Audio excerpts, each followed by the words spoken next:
Hi viewers, welcome to GNN. Sankranti పండగకి release అయిన సినిమాలు బాక్స్ ఆఫీస్ దగ్గర తమ సత్తా ఏంటో చూపించాయి. తెలుగు ప్రేక్షకులు ఎప్పుడు సినిమాల వసే అని మరోసారి గుర్తు చేశాయి. కేవలం 50% ఆక్యుపెన్సీతో ఈ రేంజ్లో కలెక్షన్స్ వచ్చాయంటే తెలుగు సినిమా అభిమానులు ఏ రేంజ్లో థియేటర్స్కి వచ్చారో అర్థం చేసుకోవచ్చు. పండగని టార్గెట్ చేస్తూ వచ్చిన 4 సినిమాలు మంచి వసూళ్లను సాధించాయి. ముందుగా మనం క్రాక్ సినిమా వసూళ్లను చూసినట్టయితే ఈ 15 రోజుల్లో ఈ సినిమా దుమ్ము రేపే కలెక్షన్స్ని సొంతం చేసుకుంది. ఏరియా వైజ్ చూస్తే నైజాంలో 9.50 కోట్లు, సీడెడ్లో 5.20 కోట్లు, ఉత్తరాంధ్ర ఈస్ట్ వెస్ట్ కలుపుకొని 8.50 కోట్లు, కృష్ణాలో 2 కోట్లు, గుంటూరులో 2.50 కోట్లు, నెల్లూరులో 1.52 కోట్లు కలెక్ట్ చేసి బాక్స్ ఆఫీస్ దగ్గర మాస్ రాజాకి తిరుగులేని రికార్డులని క్రియేట్ చేసింది. ఓవరాల్గా ఏపీ తెలంగాణ స్టేట్స్లో చూసినట్లయితే ఈ సినిమా 29.22 కోట్లు కలెక్ట్ చేసింది. రెస్ట్ ఆఫ్ ఇండియాలో 1.5 కోట్లు, ఓవర్సీస్లో 70 లక్షల వరకు సినిమా కలెక్షన్స్ని వసూలు చేసింది. ఓవరాల్గా వరల్డ్ వైడ్గా చూసినట్లయితే ఈ సినిమా దాదాపు 32 కోట్ల వరకు షేర్ని వసూలు చేసిందని చెప్పాలి. ఆ తర్వాత రిలీజ్ అయిన తమిళ డబ్బింగ్ సినిమా మాస్టర్ కూడా విజయ్కి మంచి వసూళ్లని సాధించి పెట్టింది. సినిమా పరంగా ఫ్లాప్ టాక్ వచ్చినా తమిళంలో ఇళయ దళపతికి ఉన్న క్రేజ్తో సినిమా బాక్స్ ఆఫీస్ని షేక్ చేసింది. ఇప్పటి వరకు విజయ్ సినిమాకు దేనికి రాని కలెక్షన్స్ని తెలుగులో తెచ్చిపెట్టింది ఈ సినిమా.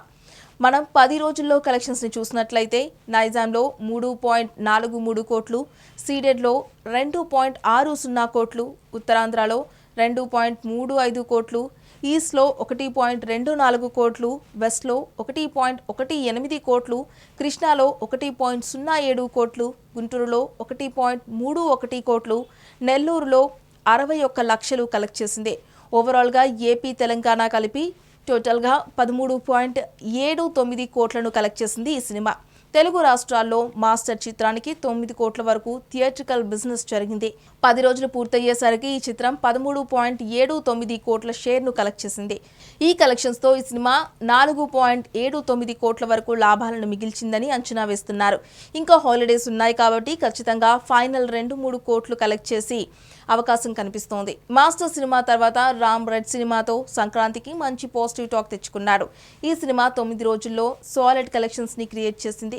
నైజాంలో 6.19 కోట్లు, సీడెడ్లో 3.11 కోట్లు, ఉత్తరాంధ్రలో 1.97 కోట్లు, ఈస్ట్లో 1.50 కోట్లు, వెస్ట్లో 1.53 కోట్లు, కృష్ణాలో 1.13 కోట్లు, గుంటూరులో 1.18 కోట్లు, నెల్లూరులో 91 లక్షలు.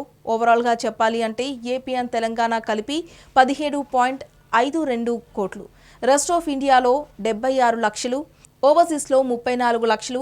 టోటల్ వరల్డ్ వైడ్గా చూసినట్లయితే 18.62 కోట్లు షేర్ని సాధించింది ఈ సినిమా. రెడ్ సినిమాకి 15.7 కోట్ల థియేట్రికల్ బిజినెస్ జరిగింది. 9 రోజులు పూర్తయ్యేసరికి ఈ చిత్రం 18.62 కోట్ల షేర్ను కలెక్ట్ చేసి లాభాల పాట పట్టింది. రెడ్ సినిమాతో మంచి హిట్ని అందుకున్నాడు రామ్. ఇక అల్లుడు ఆదర్స్ కలెక్షన్స్ చూసినట్లయితే నైజాంలో 2.14 కోట్లు, సీడెడ్లో 1.38 కోట్లు, ఉత్తరాంధ్రలో 1.46 కోట్లు, ఈస్ట్లో 54 లక్షలు, వెస్ట్లో 51 లక్షలు, కృష్ణాలో 30 లక్షలు, గుంటూరులో 53 లక్షలు, నెల్లూరులో 24 లక్షలు. ఓవరాల్గా చూస్తే ఏపీ తెలంగాణ కలిపి టోటల్గా 7.10 కోట్లు కలెక్ట్ చేసింది. రెస్ట్ ఆఫ్ ఇండియా చూస్తే 13 లక్షలు, ఓవర్సీస్లో ఈ సినిమా 5 లక్షలు కలెక్ట్ చేసింది. టోటల్ వరల్డ్ వైడ్గా ఈ సినిమా 7.28 కోట్లను కలెక్ట్ చేసింది. అల్లుడు ఆదర్స్ చిత్రానికి 13 కోట్ల వరకు ప్రీ రిలీజ్ బిజినెస్ జరిగింది. అయితే చాలా వరకు నిర్మాత ఓన్ రిలీజ్ చేసుకున్నాడు కాబట్టి ఈ చిత్రం బ్రేక్ ఈవెన్ అయ్యి క్లీన్ హిట్గా నిలవడానికి 10 కోట్ల వరకు షేర్ను రాబట్టాల్సి ఉంది. 9 రోజులు పూర్తయ్యేసరికి ఈ చిత్రం 7.28 కోట్ల షేర్ను రాబట్టింది. ఇంకా ఈ చిత్రం బ్రేక్ ఈవెన్ కావాలంటే మరో 2.72 కోట్ల షేర్ను కలెక్ట్ చేయాలి ఈ సినిమా. ఇంకా హాలిడేస్ ఉన్నాయి కాబట్టి ఈ సినిమా మరో వీక్ డేస్ ఆడితే ఖచ్చితంగా బ్రేక్ ఈవెన్ అయ్యి లాభాల బాట పట్టే అవకాశం ఉంది. సో ఈసారి పండగకి వచ్చిన ఏ సినిమా కూడా డిజాస్టర్ అవ్వలేదు. కలెక్షన్ల పరంగా మంచి లాభాలని చూపించింది. కేవలం 50% థియేటర్స్ ఆక్యుపెన్సీ చేస్తే ఇలా కలెక్షన్స్ వచ్చాయంటే చాలా గ్రేట్ అని అంటున్నారు ట్రేడ్ విశ్లేషకులు. అది మ్యాటర్. మరిన్ని ఇంట్రెస్టింగ్ అప్డేట్స్ కోసం GNN తెలుగు ఛానల్ను సబ్స్క్రైబ్ చేసుకోండి. Please subscribe GNN TV. Thank you.